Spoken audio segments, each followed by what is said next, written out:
بسم اللہ الرحمن الرحیم۔ حضرت حمزہ رضی اللہ عنہ کا قبول اسلام۔ مکہ کی فضا ظلم و جور کے ان سیاہ بادلوں سے گمبھیر تھی کہ اچانک ایک بجلی چمکی اور مقہوروں کا راستہ روشن ہو گیا، یعنی حضرت حمزہ رضی اللہ عنہ مسلمان ہو گئے۔ ان کے اسلام لانے کا واقعہ 690 کا اخیر ہے، اور اغلب یہ ہے کہ وہ ماہ ذی الحجہ میں مسلمان ہوئے تھے۔ ان کے اسلام لانے کا سبب یہ ہے کہ ایک روز ابو جہل کوہ صفا کے نزدیک رسول اللہ صلی اللہ علیہ وسلم کے پاس سے گزرا تو آپ صلی اللہ علیہ وسلم کو ایذا پہنچائی اور سخت سست کہا۔ رسول اللہ صلی اللہ علیہ وسلم خاموش رہے اور کچھ بھی نہ کہا، لیکن اس کے بعد اس نے آپ صلی اللہ علیہ وسلم کے سر پر ایک پتھر دے مارا جس سے ایسی چوٹ آئی کہ خون نکلا۔ پھر وہ خانہ کعبہ کے پاس قریش کی مجلس میں جا بیٹھا۔ عبداللہ بن جدعان کی ایک لونڈی کوہ صفا پر واقع اپنے مکان سے یہ سارا منظر دیکھ رہی تھی۔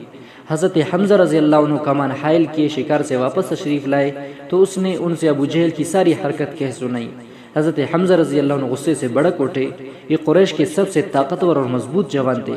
ماجرا سن کر کہے ایک لمحہ رکے بغیر دوڑتے ہوئے اور یہ طے کیے ہوئے آئے کہ جو ہی ابو جہل کا سامنا ہوگا اس کی مرمت کر دیں گے۔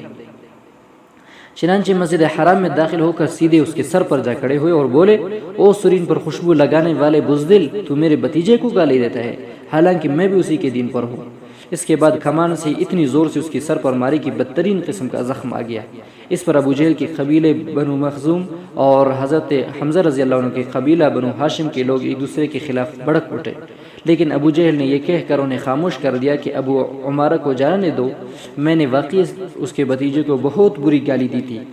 ابتداءً حضرت حمزہ رضی اللہ عنہ کا اسلام محض اس حمیت کے طور پر تھا کہ ان کے عزیز کی توہین کی گئی، لیکن پھر اللہ نے ان کا سینہ کھول دیا اور انہوں نے اسلام کا کڑا مضبوطی سے تھام لیا، اور مسلمانوں نے ان کی وجہ سے بڑی عزت و قوت محسوس کی۔